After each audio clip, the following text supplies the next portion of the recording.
Hello నమస్తే, welcome to my channel మెకానియన్. మన first series వచ్చేసి ఫ్లూయిడ్ మెకానిక్స్ ఫస్ట్ సెట్. మన ఫస్ట్ సిరీస్లో 4th వీడియో వచ్చేసి సర్ఫేస్ టెన్షన్. అయితే ఈ వీడియోలో మనము సర్ఫేస్ టెన్షన్ గురించి నీట్గా స్టెప్ బై స్టెప్ నీట్గా డీటెయిల్డ్గా తెలుసుకుందాము. సో మన సర్ఫేస్ టెన్షన్లో మన ఫస్ట్ కాన్సెప్ట్ వచ్చేసి ఏంటంటే కోహెషన్ అండ్ అదెషన్. ఆల్రెడీ మనం కోహెషన్ అండ్ అదెషన్ గురించి పాత వీడియోలలో చూసినాం. అయినా కానీ ఈ సర్ఫేస్ టెన్షన్ కాన్సెప్ట్కి కోహెషన్ అండ్ అదెషన్ చాలా ఇంపార్టెంట్. సో మళ్ళీ ఒకసారి డిస్కస్ చేద్దాం, ఏం కాదు. So cohesion and adhesion. Cohesion అంటే ఏంది? The force of attraction between the molecules of same substance. మళ్ళీ ఒకసారి రిపీట్ చేస్తున్నా, the force of attraction between the molecules of same substance. So adhesion అంటే ఏంది? The force of attraction between the molecules of different substance. మళ్ళీ ఒకసారి, the force of attraction between the molecules of different substance. So మనం పాత ఎగ్జాంపులే consider చేద్దాము. నా right సైడ్లో మీకు ఒక ఇమేజ్ కనిపిస్తుంది కదా. సో ఆ ఇమేజ్లో 3 ఫిగర్లు కనిపిస్తున్నాయి, figure A, figure B, figure C. So figure ఏలో వచ్చేసి కోహెసివ్ ఫోర్సెస్, అదెసివ్ ఫోర్సెస్ ఈక్వల్గా ఉన్నాయి కాబట్టి సర్ఫేస్ అనేది మనకి ఫ్లాట్ ఉంది. అదే అదెసివ్ ఫోర్సెస్ కోహెసివ్ ఫోర్సెస్ని డామినేట్ చేసినా, లేదా కోహెసివ్ ఫోర్సెస్ అదెసివ్ ఫోర్సెస్ని డామినేట్ చేసినా మనకి మినస్కస్ అనేది ఫామ్ అవుతుంది. ఇప్పుడు బిసి ఫిగర్లలో మీకు ఎట్లా కనిపిస్తుంది? సర్ఫేస్ ఆఫ్ ది ఫ్లూయిడ్ కర్వ్డ్గా కనిపిస్తుంది. ఆ కర్వ్ని మనం మినస్కస్ అని అంటాము. సో ఇందులో 2 టైప్స్ ఆఫ్ మినస్కస్ ఉంటాయి మనకి. Concave meniscus, convex meniscus. So concave meniscus ఎప్పుడు ఫామ్ అవుతుంది మనకి? కోహెసివ్ ఫోర్సెస్ ఎక్కువ ఉన్నప్పుడు కాన్కేవ్ మినస్కస్ ఫామ్ అవుతుంది. అదే సారీ ఒకటి మిస్ అయినా. అదెసివ్ ఫోర్సెస్ ఎక్కువ ఉన్నప్పుడు మనకి కాన్కేవ్ మిస్కస్ ఫామ్ అవుతుంది. అదే కోహెసివ్ ఫోర్సెస్ ఎక్కువ ఉన్నప్పుడు మనకి ఏం ఫామ్ అవుతుంది? కాన్వెక్స్ మినస్కస్ ఫామ్ అవుతుంది. ఓకేనా? మన నెక్స్ట్ కాన్సెప్ట్ వచ్చేసి definition of surface tension. Surface tension definition ఏంది? It is defined as tensile force acting on the surface of liquid in contact with fluid or a substance in which surface behaves like elastic membrane. మళ్ళీ ఒకసారి, it is defined as tensile force acting on the surface of the liquid in contact with substance or a fluid in which the surface behaves like a elastic membrane. ఇంకో definition ఏంది? it is defined as force acting per unit length of free surface. మళ్ళీ ఒకసారి, it is defined as force acting per unit length of free surface. ఓకేనా? So spear of molecular activity అంటే ఏంది? It is defined as spear of radius d and molecule at the center such that the molecule at the center experiences maximum force of attraction from the molecules that are enclosed in the sphere. So దీన్ని అర్థం చేసుకోనికి నేను ఒక చిన్న figure వేస్తా. ఇది ఒక spear మధ్యలో ఒక మాలిక్యూల్ ఉందనుకుందాం. ఇది వచ్చేసి మాలిక్యూల్. ఇప్పుడు ఇది వచ్చేసి రేడియస్ d. అయితే వాడు ఏమంటుండంటే ఈ మాలిక్యూల్ ప్లస్ ఈ స్పియర్ లోపల ఏవైతే మాలిక్యూల్స్ ఉంటాయో వాటి మధ్యలో ఫోర్స్ ఆఫ్ అట్రాక్షన్ మ్యాక్సిమం ఉందంటున్నాడు. అంటే దాని అర్థం ఏంది?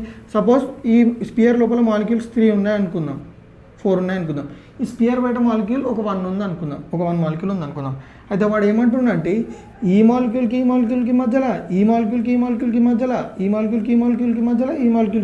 మధ్యలో ఫోర్స్ ఆఫ్ అట్రాక్షన్ అనేది మ్యాక్సిమం ఉంది. అంటే ఫోర్స్ ఆఫ్ అట్రాక్షన్ అనేది ఎక్కువ ఉంది. అదే ఇప్పుడు ఈ మాలిక్యూల్కి మధ్యలో ఫోర్స్ ఆఫ్ అట్రాక్షన్ అనేది మ్యాక్సిమం ఉండదు, వాల్యూ అనేది చాలా తక్కువ ఉంటుంది. ఎందుకు అంటే ఈ స్పియర్ లోపల ఉన్న మాలిక్యూల్స్కే ఫోర్స్ ఆఫ్ అట్రాక్షన్ ఎక్కువ ఉంటుంది. వన్స్ ఈ స్పియర్ దాటి మనం వేరే మాలిక్యూల్ని కన్సిడర్ చేసినాం అనుకో, ఆ మాలిక్యూల్కి ఈ మాలిక్యూల్కి మధ్యలో ఫోర్స్ ఆఫ్ అట్రాక్షన్ అనేది తగ్గుతుంది. సో దీన్నే మనం ఏమంటాము?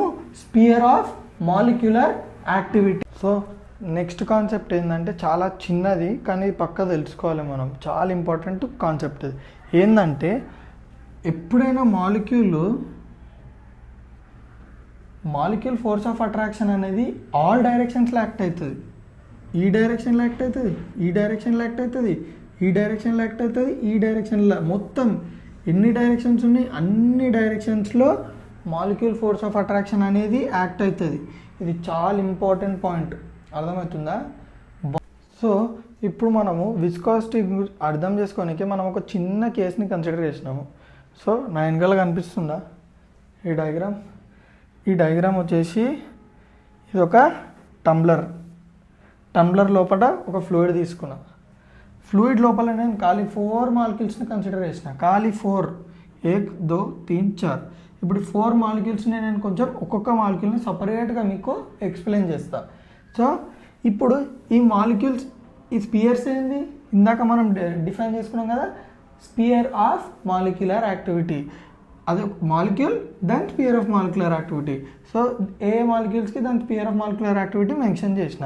సో ఇప్పుడు ఈ మాలిక్యూల్ కన్సిడర్ చేద్దాం. ఇప్పుడు మనం ఈ మాలిక్యూల్ సో ఇప్పుడు ఏ మాలిక్యూల్ కన్సిడర్ చేద్దాం. సో ఏ మాలిక్యూల్ వచ్చేసి A molecule sphere of molecular యాక్టివిటీలా స్పియర్ సగం పార్ట్ మీదనే ఉంది. ఈ సగం పార్ట్ స్పియర్లో ఈ సగం పార్ట్ మీదనే ఉంది. అంటే దాని అర్థం ఏంది, ఈ పార్ట్ల అసలు మాలిక్యూల్స్ లేవు. అంటే ఓన్లీ ఈ మిగిలిన పార్ట్లనే మాలిక్యూల్స్ ఉన్నాయి. అయితే ఇప్పుడు మనది వచ్చేసి ఏ మాలిక్యూల్ కదా, ఇప్పుడు ఏ మాలిక్యూల్ కన్సిడర్ చేద్దాం. ఇప్పుడు ఏ మాలిక్యూల్ మీద ఎట్లా ఫోర్సెస్ యాక్ట్ అవుతాయి, ఆల్ డైరెక్షన్స్లో ఫోర్సెస్ యాక్ట్ అవుతాయా లేదా, యాక్ట్ అవుతాయి. అయితే ఇక్కడ ప్రాబ్లం ఏంటంటే, ఇప్పుడు ఈ ఫోర్స్ ఉంది, ఈ ఫోర్స్ బ్యాలెన్స్ చేసేసింది. ఇప్పుడు ఈ ఫోర్స్ ఉందా, ఈ ఫోర్స్ని ఎవరు బ్యాలెన్స్ చేస్తారు, ఎవ్వరు బ్యాలెన్స్ చేయరు. ఎందుకంటే మీద మాలిక్యూల్స్ అనేవి లేవు. ఒకవేళ మీద ఒక మాలిక్యూల్ ఉందనుకుందాం, జస్ట్ మనం అర్థం చేసుకుని, ఈ మాలిక్యూల్ ఫోర్స్ ఒక డౌన్వర్డ్ ఉంది కదా, ఇట్లా ఇంకో మాలిక్యూల్ ఫోర్స్ ఉంది కదా, ఈ మాలిక్యూల్ ఫోర్స్ ఏం చేస్తుంది, దీన్ని బ్యాలెన్స్ చేస్తుంది. కానీ ఇక్కడ ఏమవుతుంది, ఈ మాలిక్యూల్ అప్పర్ ఫోర్స్ని బ్యాలెన్స్ చేయడానికి మీద ఏ మాలిక్యూల్స్ లేవు. సో ఏమవుతుంది, ఈ ఫోర్స్ అనేది మనకి అన్బ్యాలెన్స్డ్ ఫోర్స్గా బయటకు వస్తుంది. అన్బ్యాలెన్స్డ్ ఫోర్స్ అంటే ఏంది, ఏదైతే ఫోర్స్ బ్యాలెన్స్ చేయలేదో దాన్నే మనం అన్బ్యాలెన్స్డ్ ఫోర్స్ అంటాం. ఇప్పుడు బ్యాలెన్స్డ్ ఫోర్సెస్, ఎందుకంటే ఇది ఒక డైరెక్షన్లో యాక్ట్ అవుతుంది, ఇది దానికి ఆపోజిట్ డైరెక్షన్లో యాక్ట్ అవుతుంది, రెండు సేమ్ మ్యాగ్నిట్యూడ్ కాబట్టి క్యాన్సిల్ అయిపోతాయి. కానీ ఇక్కడ దీన్ని మనం ఏమంటారు, దీన్ని బ్యాలెన్స్ చేయడానికి మీదే మాలిక్యూల్ లేదు. సో ఏం చేస్తారంటే ఇది అన్బ్యాలెన్స్డ్ ఫోర్స్ అయిపోతుంది. ఇప్పుడు ఈ అన్బ్యాలెన్స్డ్ ఫోర్స్ ఏం చేస్తుంది, ఈ మాలిక్యూల్ని కిందికి దబాయిస్తుంది, ఇట్లా కిందికి గుంజుతుంది. అర్థమైందా? ఇది వచ్చేసి సిచ్యువేషన్ ఆఫ్ మాలిక్యూల్ ఏ. ఇప్పుడు మనం సిచ్యువేషన్ ఆఫ్ మాలిక్యూల్ బి చూసుకున్నాం. సో బి మాలిక్యూల్ ఎట్లుంది, అని గీడుంది బి మాలిక్యూల్. అయితే ఓకే, సర్ఫేస్కి కొంచెం కిందనే ఉంది. కానీ ఇక్కడ ప్రాబ్లం ఏంటంటే ఈ మీద ఏ మాలిక్యూల్స్ లేవు, ఉన్నాయా లేవు. కానీ ఇక్కడ మాలిక్యూల్స్ ఉన్నాయి, కొన్ని కింద కూడా మాలిక్యూల్స్ ఉన్నాయి. ఇప్పుడు దీనికి నేను ఫోర్స్ ఆఫ్ అట్రాక్షన్ గీస్తా. సో ఇప్పుడు ఈ మీద ఫోర్స్ని బ్యాలెన్స్ చేయడానికి కొన్ని మాలిక్యూల్స్ ఉన్నాయి కదా, ఉన్నాయా లేవా, ఉన్నాయి. కానీ ఆ మాలిక్యూల్స్ ఈ ఫోర్స్ని మొత్తం బ్యాలెన్స్ చేయలేవు, ఓన్లీ కొంచెం బ్యాలెన్స్ చేస్తాయి. సో ఓన్లీ కొంచెం బ్యాలెన్స్ చేయడం వల్ల ఏమవుతుంది, దీని మీద కూడా ఒక అన్బ్యాలెన్స్డ్ ఫోర్స్ యాక్ట్ అవుతుంది. ఏంటది, ఇది. ఎందుకంటే ఇప్పుడు ఈ ఫోర్స్ బ్యాలెన్స్ కాలేదంటే ఈ ఫోర్స్ బ్యాలెన్స్ కాదు. ఇప్పుడు ఈ ఫోర్స్ అన్బ్యాలెన్స్డ్ కాబట్టి ఈ ఫోర్స్ అనేది అన్బ్యాలెన్స్డ్ అవుతుంది. సో ఇప్పుడు ఈ ఫోర్స్ ఎట్లా యాక్ట్ అవుతుంది, కిందికి యాక్ట్ అవుతుంది. దీన్నే మనం పుల్ అంటాం. ఇప్పుడు నేను థర్డ్ మాలిక్యూల్ కన్సిడర్ చేస్తున్నా, సి ఉంది కదా, సి మాలిక్యూల్ ఇది, దీనిది స్పియర్ ఆఫ్ మాలిక్యులర్ యాక్టివిటీ ఇది. సో ఇప్పుడు దీనికి ఏంది, దీనికి మీద మాలిక్యూల్స్ ఉన్నాయి, కింద మాలిక్యూల్స్ ఉన్నాయి. అయితే ఏమవుతుంది, సపోజ్ ఈ సి మాలిక్యూల్ అనుకుందాం. సో దీని ఫోర్సెస్ అన్నీ పైన మాలిక్యూల్స్ బ్యాలెన్స్ చేస్తాయి, కింద మాలిక్యూల్స్ బ్యాలెన్స్ చేస్తాయి. సో అందుకనే ఈ మాలిక్యూల్ అనేది దర్జాగా స్టేబుల్గా ఉంటుంది. సో ఇప్పుడు నేను మాలిక్యూల్ డి తీసుకుంటున్నా. ఈ మాలిక్యూల్ డి కూడా చిల్లు కొడుతుంది. ఎందుకంటే మీద కొన్ని మాలిక్యూల్స్ ఉన్నాయి, కింద కొన్ని మాలిక్యూల్స్ ఉన్నాయి. సో దాని ఫోర్సెస్ ఆఫ్ అట్రాక్షన్ అనేది బ్యాలెన్స్ అయిపోతుంది. So molecule C, molecule D లోపల ఉన్నాయి కాబట్టి వాటి ఫోర్సెస్ ఆఫ్ అట్రాక్షన్ అనేది బ్యాలెన్స్ అయిపోయింది. కానీ molecule A, molecule B surface మీద ఉన్నాయి కాబట్టి వాటి ఫోర్సెస్ ఆఫ్ అట్రాక్షన్ అనేవి అన్బ్యాలెన్స్డ్ ఉన్నాయి. సో ఈ అన్బ్యాలెన్స్డ్ ఫోర్సెస్ ఆఫ్ అట్రాక్షన్ వల్ల ఏమవుతుందంటే ఒక ఫోర్స్ యాక్ట్ అవుతుంది మాలిక్యూల్స్ మీద. ఇప్పుడు ఈ ఫోర్స్ వచ్చేసి ఏంది, పుల్ ఫోర్స్. ఆ పుల్నే మనం ఏమంటాం అంటే టెన్షన్ అని అంటాము. సో ఇందాక మనము సర్ఫేస్ టెన్షన్ని డీటెయిల్డ్గా అర్థం చేసుకున్నాము.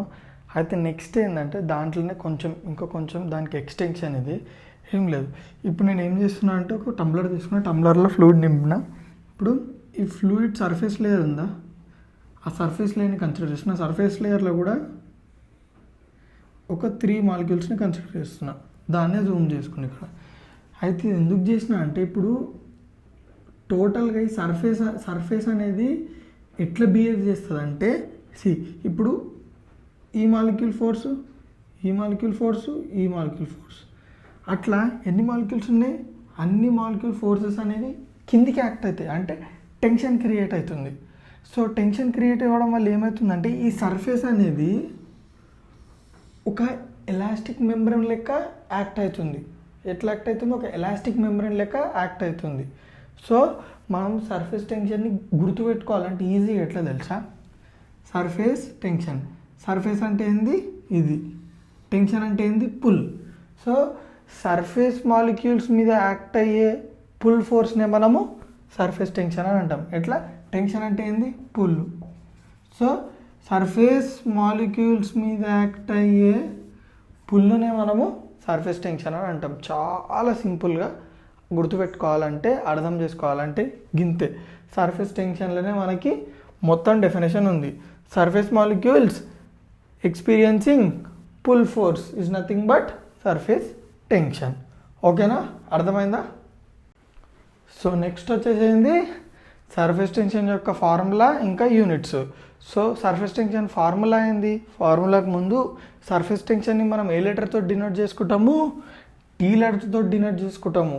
సో మనం సర్ఫేస్ టెన్షన్లో సెకండ్ డెఫినేషన్ ఏం చదివినాం, it is defined as force acting per unit length of free surface. So అదే డెఫినేషన్ ఇక్కడ రాసినాం. It is defined as force acting per unit length of free surface. So దీని units వచ్చేసి newton per metre. న్యూటన్ని మనం K G metre per second square రాసుకున్నాం. ఓకేనా? So నా వీడియోస్ ఏమైనా మీకు కొంచెం హెల్ప్ఫుల్ అయినాయి అనుకో, తెలుసు కదా ఏం చేయాలో. చాలా రైట్స్.